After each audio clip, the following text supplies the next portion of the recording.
Monsieur le président, madame la ministre, monsieur le rapporteur, mes chers collègues, nous examinons aujourd'hui une proposition de loi visant à demander au Gouvernement un deuxième rapport sur la mise en oeuvre des préconisations d'un premier rapport publié en juin dernier par l'Agence nationale de sécurité sanitaire de l'alimentation, de l'environnement et du travail.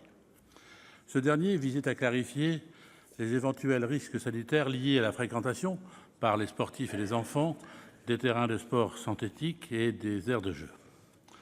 En effet, ces terrains, composés de granules à caoutchouc recyclés à partir de pneus usagés, pourraient, je dis bien pourraient, s'avérer cancérigènes pour l'homme et toxiques pour l'environnement. Cette inquiétude, relayée par les médias, la société civile et un certain nombre d'élus locaux, a conduit le Gouvernement à saisir l'ANSES.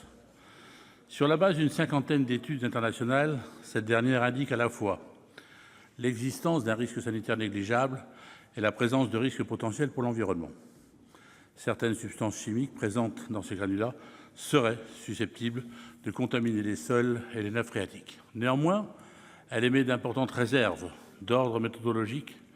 Les données exploitées ne sont pas suffisamment solides pour caractériser la présence ou l'absence de risques pour la santé et pour les écosystèmes.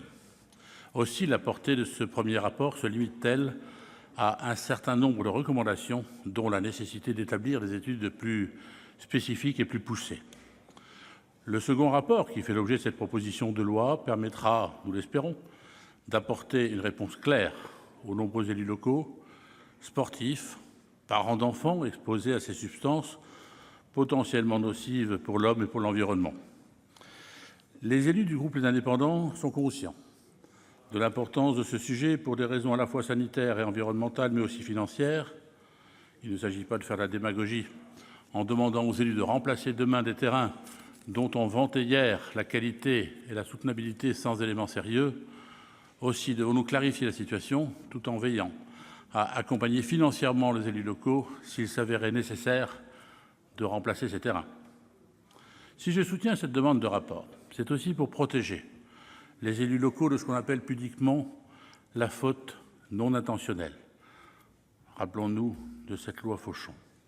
Avec ces réserves, nous voterons cette proposition de loi. Merci. La parole est à monsieur Jean-Raymond Hugonet pour le groupe Les Républicains pour